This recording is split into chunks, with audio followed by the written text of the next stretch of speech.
Hindi nakakaubos ang patuka ang ating mga alaga.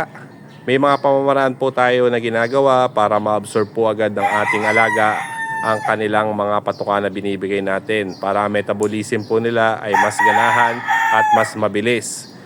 Sa umaga po ako po ay nagpapatuka ng 7 AM at sa hapon naman po ay 3 PM mga bossing.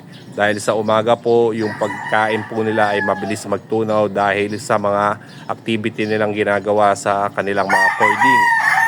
Pag sa gabi naman po ay wala na mga bossing. Kung late na po kayo masyado nagpapakain ng 5 PM or 4 PM, medyo maaga po ang dilim ngayon dahil nag-uulan na po. Kaya hindi na po natutunawan ang ating malaga. Mas mainam po, alas 3 pa lang po ay nagbibigay na tayo ng patuka sa kanila para kinabukasan po ay sabik na po sila kumain. Maraming salamat po mga bossing. Thank you po. God bless.